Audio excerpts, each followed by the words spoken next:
ఆధ్యాత్మిక క్షేత్రమైన తిరుమల తిరుపతి దేవస్థానంలో నిత్యం భక్తుల రద్దీ భారీగా ఉంటుంది.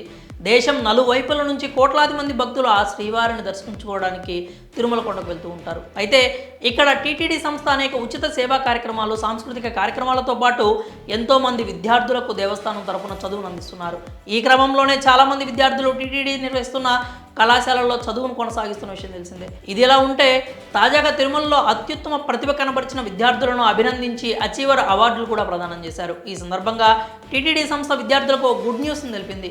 అదేంటంటే తాజాగా తిరుపతి మహతి ఆడిటోరియంలో విద్యార్థుల సక్సెస్ మీట్ నిర్వహించారు. అందులో భాగంగానే టీటీడీ విద్యా సంస్థకు చెందినటువంటి academics, NCC, NSS, sports and games, cultural, co curricular, competitive exams తదితర అంశాల్లో ఉత్తమ ప్రతిభ కనబరిచిన 240 మంది విద్యార్థులకు 5 గ్రాముల వెండి డాలరు ప్రశంసా పత్రాన్ని అందజేశారు. అయితే ఈ కార్యక్రమాన్ని టీటీడీ సంస్థ విద్యార్థుల ప్రతిభను గుర్తించి ఇతర విద్యార్థుల్లో స్ఫూర్తిని నింపేందుకు నిర్వహిస్తోంది. ఈ కార్యక్రమంలో పాల్గొన్న జేఈఓ సదా భార్గవి ఈ టీటీడీ విద్యా సంస్థలో చదువుతున్న విద్యార్థినులు చదువుల్లో రాణించాలని కోరారు.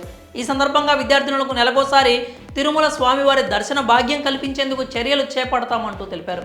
అలాగే తిరుమల శ్రీవారి భక్తుల కానుకల ద్వారా టీటీడీ కల్పిస్తున్న సౌకర్యాలను సద్వినియోగం చేసుకుని క్రమశిక్షణతో, ఏకాగ్రతతో విద్యను నేర్చుకోవాలన్నారు. ఇక కళాశాలలో నిర్వహించే మెంటర్షిప్, ప్రేరణ లాంటి కార్యక్రమాలను సద్వినియోగం చేసుకోవాలని సూచించారు. కాగా విద్యార్థినులు చదువుతో పాటు తమకు నచ్చిన రంగంలో రాణించేందుకు కృషి చేయాలి అన్నారు. అలాగే విద్యార్థినుల తల్లిదండ్రుల సౌకర్యార్థం నిర్మించిన ధాత్రి సదన్ను జేఈఓ ప్రారంభించారు. దీంతోపాటు neat, EAMCET, law set, CA తదితర పోటీ పరీక్షలకు ప్రిపేర్ అయ్యేందుకు కోచింగ్ వసతి కల్పిస్తామన్నారు. కాగా గత సంవత్సరం వచ్చిన ఫలితాలను అభినందించారు. ఈ ఫలితాల సాధనకు కారకులైన డీఈఓకు, ప్రిన్సిపాల్కు, అధ్యాపకులకు, విద్యార్థినులకు అభినందనలు తెలియజేశారు. మరి విద్యార్థుల కోసం టీటీడీ సంస్థ ప్రకటించిన గుడ్ న్యూస్ పై మీరేమనుకుంటున్నారో మీ అభిప్రాయాన్ని కామెంట్స్ రూపంలో తెలియజేయండి.